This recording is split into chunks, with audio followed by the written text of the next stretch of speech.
I want to suggest, and Allah knows best, that there are two very important scientific principles at work here, which point to the supreme importance of solar energy in the last age. The age which witnesses the war on Islam.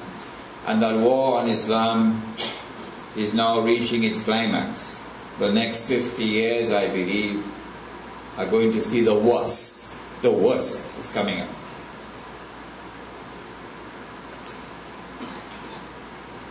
There is a scientific principle which is called phototropism.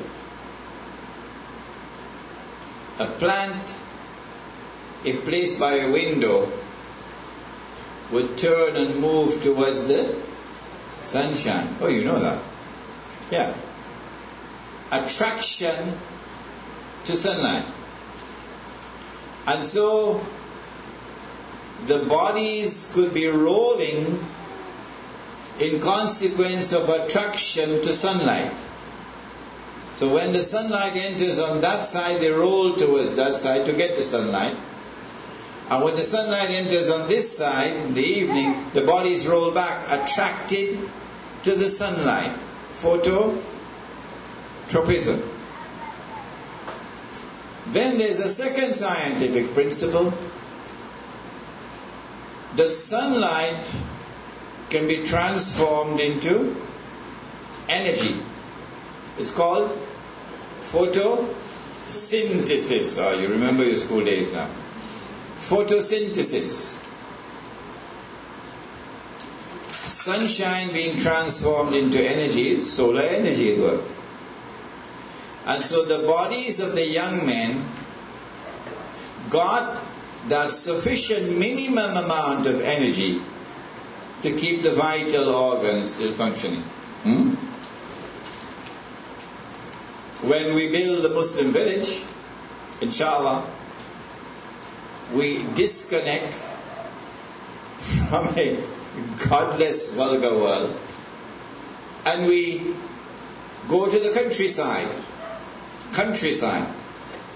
far from the madding crowd. And there in the countryside we build a village. The village, of course, must be self-sufficient in water. The village must be self-sufficient in food production. I will tell you why in a moment. But the village must strive also for self-sufficiency in energy, which means an exploitation of solar energy. Every time the world of Islam, and it is not my intention to speak disparagingly of the European people, but they're the ones who control power in the world today. Every time a non-European people who are not a part of the power circle of the world have attempted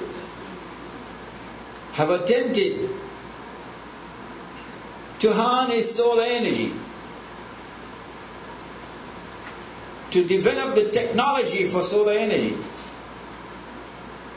the World Bank, the IMF have always intervened to try to stamp it out, because that would give you a measure of independence, and they want to keep you in a state of dependence.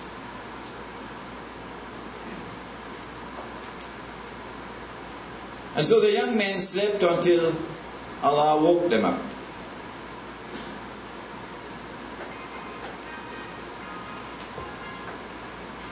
When Allah woke them up, He said, we did this لِنَعْلَمَ أَيُّ الْحِزْبَيْنِ أَحْصَى لِمَا لَبِثُوا أَمَدًا. In the story as it comes out of the Quran, this is the most important point of all that Allah is directing attention.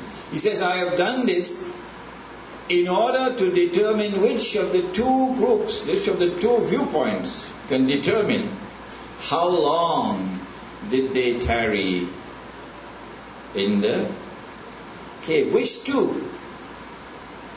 There's a lot of guessing and so on going on in this. My opinion, and Allah knows best.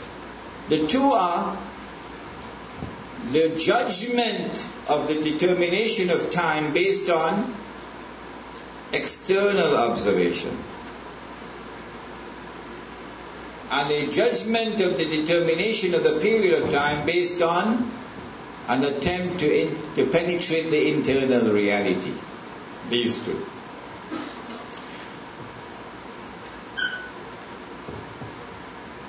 When they were roused from their sleep, they now asked each other, how long have we been here? Kam labithtum?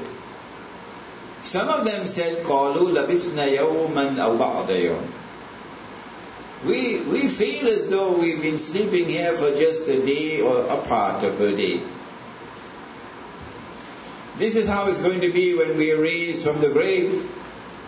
Even though we may have been in the grave for 1,000 years, when we are raised from the grave, it will feel as though we've been there for just a day or part of a day. But not all of them had this perception. There were others who felt that no, we need to penetrate the internal reality, his being. And therefore,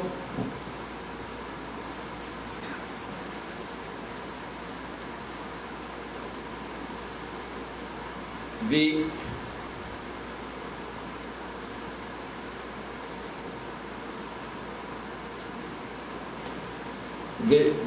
second group of the young men, they paused to consider that there may be more to this than meets the eye. And so they said, Rabbukum a'lamu bima labithtum. Your Lord knows best. We are not going to take this event at just face value. She comes with the baby in her arms. No one has seen her for 9 months. She disappeared. She is the most virtuous, the most pious, the most learned, the most famous girl, Jewish girl in all the land. And she has a baby in her hands. One group look at this and immediately come to the conclusion based on the external form of the, she committed sin. He's a bastard. But if you were seeing with two eyes, not with one, you would say, no. No. Let us pause. There is more to this than meets the eye. And so Surah Kahf in this story, while directing attention to the supreme importance of the subject of time, is also asking us to remind ourselves of the importance of being able to distinguish between external appearance and internal reality.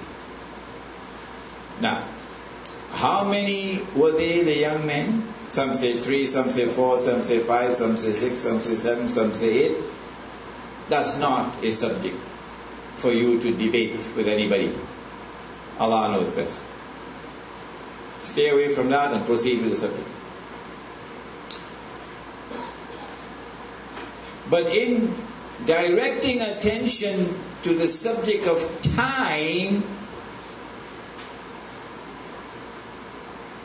and telling us that this story is connected with Dajjal, Surah Kahf is pointing to the importance of the understanding of the subject of time if you are to understand the Antichrist or Dajjal. You must understand time.